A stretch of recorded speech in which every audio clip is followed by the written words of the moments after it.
हरिद्वार में है। असदुद्दीन ओवैसी पहली बार उत्तराखंड में आ रहे हैं। असदुद्दीन ओवैसी का पहली बार उत्तराखंड दौरा है। पीरानकलिया दरगाह पे आएंगे और AIMIM के उत्तराखंड के कार्यकर्ताओं से मिलेंगे। ये भारी भीड़ है जो मुजफ्फरनगर और उत्तराखंड को जोड़ता हुआ बॉर्डर है, उस पर तमाम तरह की पब्लिक आई है जो असदुद्दीन ओवैसी के समर्थक हैं। भारी तादाद में यहाँ पहुँचे असदुद्दीन ओवैसी से को देखने के लिए, और पहली बार असदुद्दीन ओवैसी आए हैं तो उनके लिए यहाँ पर पहुँचे हैं। वही जो बात है वो इस साल के साथ है। हाँ। चाहे कुछ भी हो उसमें वो इस साल के साथ है। हाँ। हमें हिस्सेदारी चाहिए हमारी, है नहीं?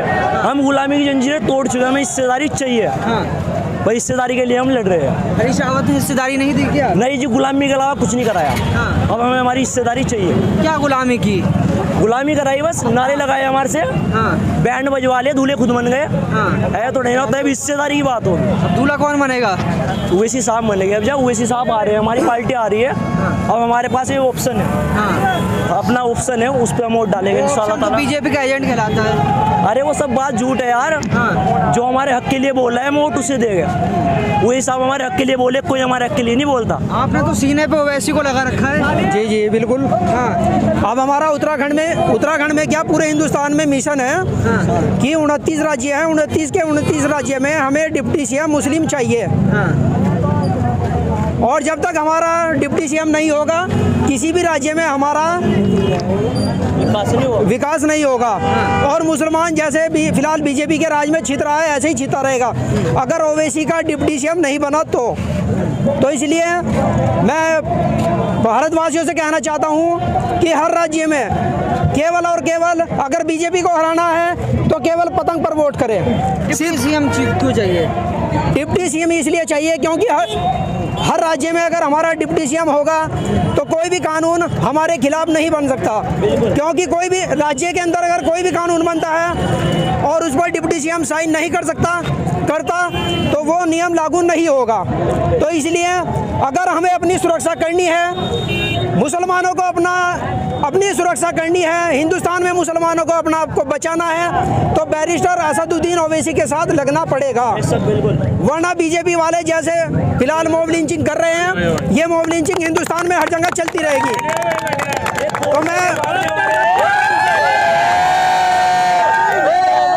तो मैं भारतवासियों से गुजारिश करता हूं कि सिर्फ और सिर्फ अगर बीजेपी को हराना है तो केवल पतंग पर वोट करें, अन्य सभी पार्टियों को भूल जाएं, केवल पतंग पतंग पतंग।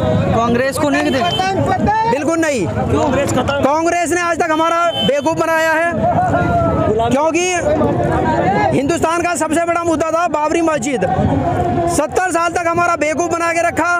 उस टाइम राजीव गांधी जी थे, अगर वो चाहते तो हमें कह सकते थे कि भाई बाबरी मस्जिद तुम्हारी है, नमाज पढ़ो, लेकिन उन्होंने ऐसा नहीं किया, बल्कि हमें गुमराह करने के लिए, हमारा बेवकूफ़ बनाने के लिए, हिंदुस्तान में दंगा फसाद कराने के लिए ये मामला 70 साल और आगे बढ़ा दिया। वरना अगर राजीव गांधी जी चाहते तो उसी टाइम हमें कहते बाबरी मस्जिद तुम्हारी है, तुम्हारे लिए द्वार खुला है, यहाँ पर नमाज पढ़ो, और उसके बाद कोई मुद्दा नहीं रहता। लेकिन कांग्रेस ने ये जो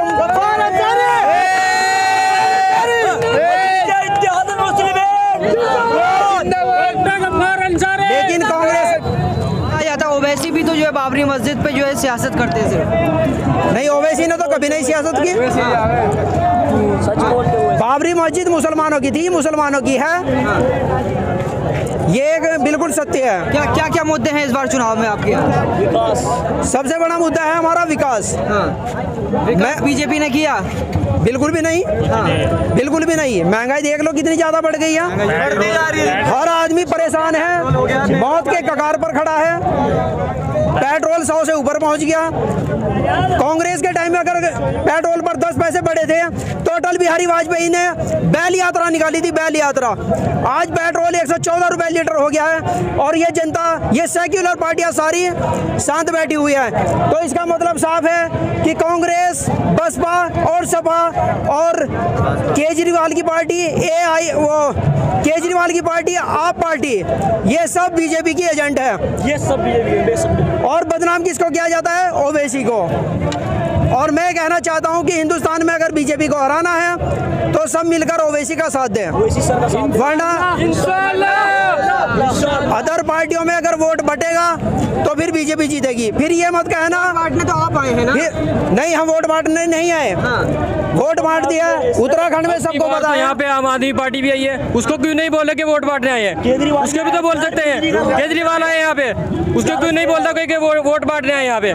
क्यों नहीं बोल रहे उसको? अच्छा, मुसलमान अपने हक की बात करता है तो वोट काटता है। वो वोट काटता है। हमें अपना एक मुद्दा मिल गया, हम अपना वोट पतंग पे देंगे। हरीश रावत नहीं आपके नेता? आज तक 70 साल से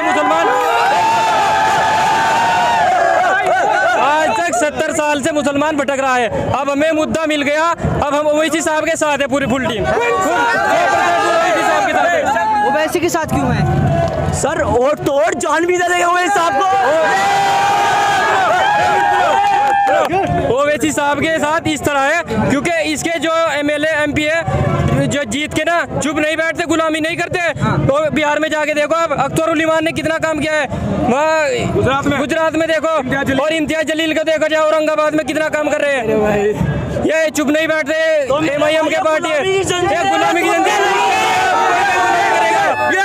कहा जाता है ओवैसी बीजेपी के जो है पैसों पे आते हैं। नहीं, ये जुमला बिल्कुल पुराना हो चुका है। इससे जहाँ सब इस अपनी वोट बैंक की चलाने के लिए सब इसी का इस्तेमाल कर रहे हैं, सिर्फ ओवैसी की बुराई करने के लिए, और कुछ नहीं है बस। तो सिर्फ मुसलमानों की बात करते हैं, वो हिंदुओं की तो क्यों नहीं? दलित पिछड़े सभी ओवैसी साहब के साथ है, वो नहीं है? उनकी नजरों में सब बराबर है। उनकी नजरों में आपने भी कहा कि वो हिंदुओं की बात नहीं करते।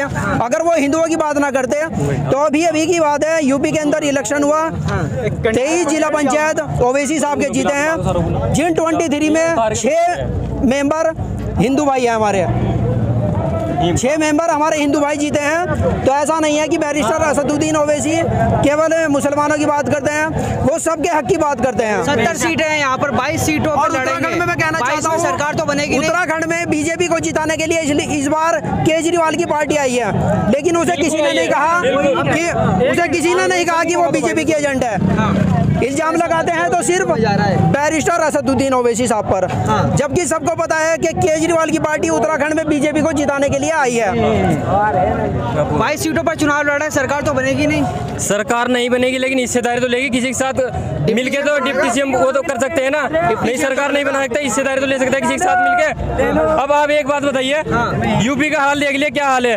2013 में अखिलेश की सरकार थी, दंगा हो मुजफ्फरनगर में, कितने मुसलमान मरे, अखिलेश ने कुछ बोला, कांग्रेस ने कुछ बोला? आज तक किसी ने कुछ नहीं बोला, कुछ भी नहीं बोला। आजम खान को देख लो आप, कहाँ पे पड़े हैं आज। सबसे बड़े जो नेता थे ना, सबसे बड़े जो मुसलमानों की आवाज बुलंद करने वाले थे, उन्होंने आज आजम खान को जेल में डाल दिया। क्या के बकरी का इल्जाम, बकरी चोरी का इल्जाम। बकरी चोरी कर सकते हैं मुझे आजम खान, किताब चोरी कर सकते हैं? ये इतनी बड़ी हस्ती हो, किताब चोरी करेंगे, बकरी चोरी करेंगे? कहाँ गए वो कानून इनका? ये सारे मुसलमानों की दबाने की वो है, और कुछ नहीं है। सिर्फ मुद्दा बना जा रहा है, मुसलमानों को कहीं ना कहीं पे लपेटो बस।